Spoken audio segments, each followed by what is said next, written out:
Goblin-In-Law presents Deranged Cinema! With Robert Zhivago Jr. Fish Story from 2009, directed by Yoshihiro Nakamura.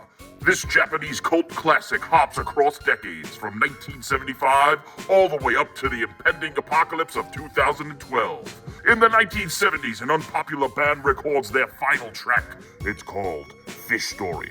The song keeps resurfacing on turntables, in chance encounters, connecting strangers who have no idea they're part of something much bigger. The genius of Fish Story is its tone. Funny, gentle, sincere, and strangely hopeful. By the time the payoff hits, you realize this movie isn't about destiny. It's about how art survives in ways we may never see. Fish Story deserves your attention. It's whimsical, and it's deeply human. フィッシュストーリーフィッシュストーリーがいつか世界を救うんだよ。 That's it for us today. Join us tomorrow for more recommendations. Until then, remember, we're deranged, but we love cinema. Sometimes a song that no one clapped for can save the world. The Decline of the Western Civilization Part 2, The Metal Years from 1988. Directed by Penelope Spheris. This isn't just a documentary about music. It's a time capsule of excess, eyeliner, and impending doom. Spheris follows the LA glam metal scene at its peak. Poison, Faster Pussycat, bands who seemed invincible. There's Chris Holmes of Wasp doing a drunken interview in a pool while his mother watches. Then there's Ozzy Osbourne making breakfast and dropping timeless knowledge. Unlike Part 1's primal punk rage or Part 3's survival story, the Metal Years captures a musical movement at terminal velocity. The pinnacle, when leather pants, power ballads, and epic parties ruled the world. One of the greatest rock documentaries ever made. That's it for us today. Join me tomorrow for more recommendations. Until then, remember, we're deranged, but we love cinema! Sometimes the louder the party, the quieter the ending. I Love You to Death from 1990, directed by Lawrence Kasdan. Based on a true story, this is probably the funniest movie ever made about someone trying to kill their spouse. Kevin Kline plays Joey Boca, a pizza-slinging serial cheater who simply refuses to die. Tracy Ullman plays his long-suffering wife, Rosalie, whose devotion morphs into homicidal determination. The supporting cast fires on all cylinders. William Hurt plays a twitchy, self-serious hitman who thinks he's in a French art film. Keanu Reeves plays his blissfully dumb underling.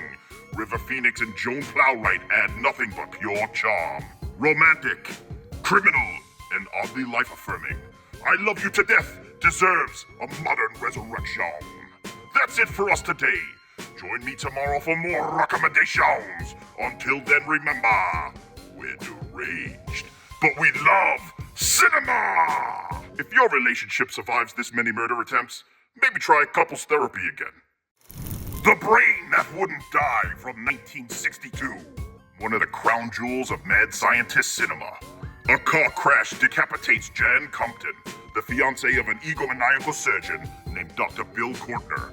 Bill does what any rational man would do. He keeps Jan's head alive in a tray while he goes out clubbing, kidnaps women, and shops for her replacement body. Jan, played by Virginia Leith, begs for Bill to let her die. Her new existence is pure agony, but Bill ignores her pleas. She grows to resent him. Adding to the horror, there's a maniacal monster locked in the laboratory closet. When it finally gets loose, the shit hits the fan. Don't let any snarky fools out there fool you. The Brain That Wouldn't Die is a must-see. That's it for us today. Join us tomorrow for more recommendations. Until then, remember, we're deranged, but we love cinema! If your boyfriend says he's working on something in the basement, run! Oh wait, you can't. Deathtrap from 1982. A black comedy suspense gem directed by the great Sidney Lumet. The film is based on Ira Levin's legendary Broadway play of the same name. Michael Caine stars as Sidney Brule, a once famous writer whose trophy wall is impressive, but whose recent career is meh.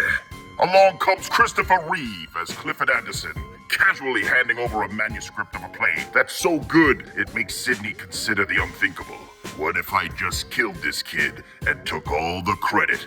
Enter Diane Cannon as Myra, Sidney's wife, slowly realizing that her husband treats homicide like a business opportunity. Ira Levin, who also gave us Rosemary's Baby, was a master at making civilized rooms feel seriously dangerous. That's it for us today.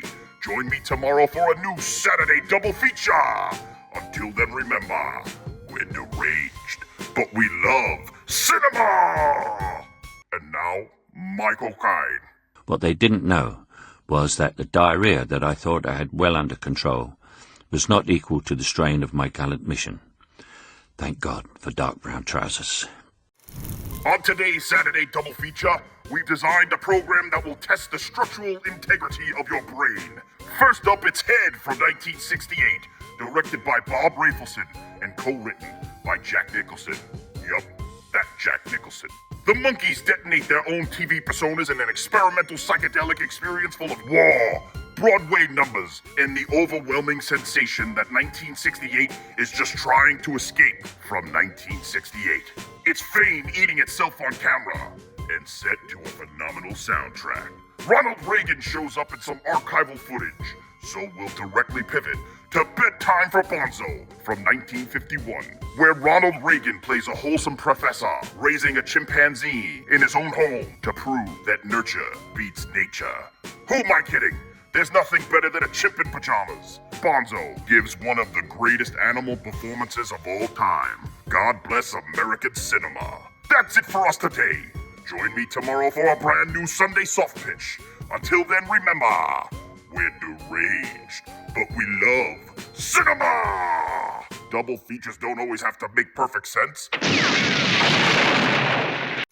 On today's Sunday soft pitch, I present Rosemary's Toddler, which is available exclusively at Yuki and John's Patreon buffet.